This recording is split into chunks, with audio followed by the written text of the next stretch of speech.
دور ہوتے ہیں، اس لیے کہ سارے شیطان باندھ دیے گئے۔ اس لیے کہتے ہیں کہ چاند کو دیکھنا لازمی ہے، چاند کے بغیر روزہ رکھنا نہیں ہے۔ بہت سے لوگ رویت ہلال کمیٹی بیٹھتی ہے۔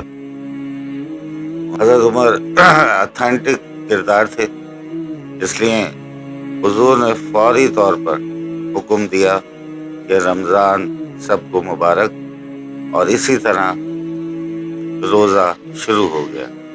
ضروری نہیں کہ ہر ایک چاند دیکھے، جس کو چاند نظر آ گیا وہ گواہی دے کہ مجھے چاند نظر آ گیا۔ تو ہمیں چاہیے کہ چاند دیکھنے کے بعد روزہ رکھا جائے۔ اگر السلام علیکم، چاند مبارک، رمضان کا چاند آپ سب کو مبارک میری طرف سے۔ اللہ تعالیٰ یہ مہینہ ہمارے لیے ثواب کا مہینہ بنے، تاکہ ہمیں جنت حاصل ہو سکے۔ رمضان کے مہینے میں بہت سارے لوگ اور ہم سب مسلمان اچھے کاموں کی طرف دوڑتے ہیں اور برے کاموں سے دور ہوتے ہیں، اس لیے کہ سارے شیطان باندھ دیے گئے۔ اس لیے کہتے ہیں کہ چاند کو دیکھنا لازمی ہے، چاند کے بغیر روزہ رکھنا نہیں ہے۔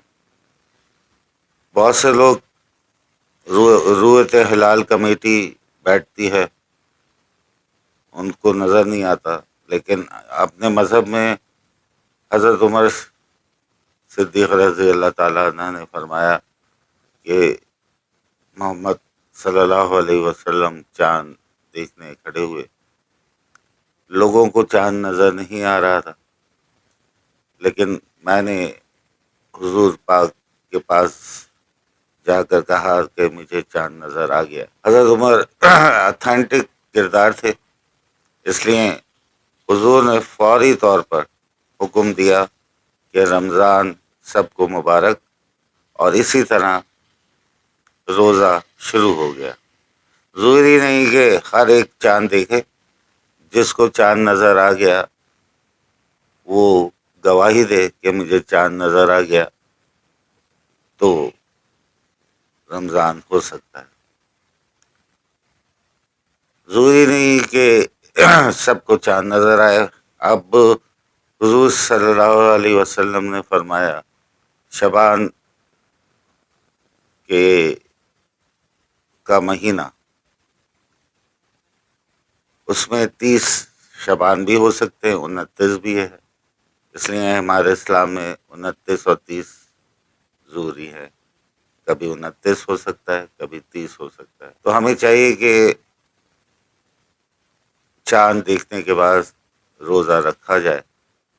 اگر آسمان پر بادل ہے اور نظر نہیں آ رہا تو آپ شعبان 30 کریں، ضروری نہیں ہے کہ 29 کریں۔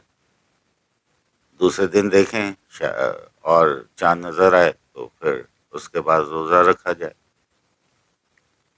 اسی طرح عید کا بھی ہے کہ چاند نظر آئے بغیر عید منانی نہیں چاہیے، یا تو 29 کو چاند نظر کے بعد چاند نظر آتا ہے، یا 30 کو، تو اسی حساب سے عید بھی منانی چاہیے۔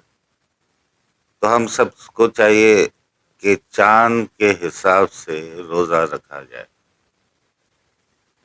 مثال کے طور پر پاکستان میں چاند نظر آ گیا اور ہم دوسرے ملک میں جا رہے ہیں، آپ 3-4 روزے یہاں رکھے، اس کے بعد آپ دوسرے ملک میں چلے جائیں، تو ہم کو چاہیے کہ وہاں کے حساب سے روزے رکھے جائیں۔ جب ان کی عید ہو اس وقت عید بھی منانی چاہیے، لیکن اگر آپ کے روزے کم ہو گئے تو عید منانے کے بعد وہ روزے رکھنے چاہیے. بس اتنی انفارمیشن ہے. آئندہ دوسرے اسلامی باتوں کے لیے حاضر ہوں گا. اسی کے ساتھ اجازت چاہوں گا. ہمارے channel Islamic talk with Kashif Adil کو سبسکرائب کیجیے اور شیئر کیجیے تاکہ سب لوگوں کو یہ انفارمیشن مل سکے. اللہ حافظ.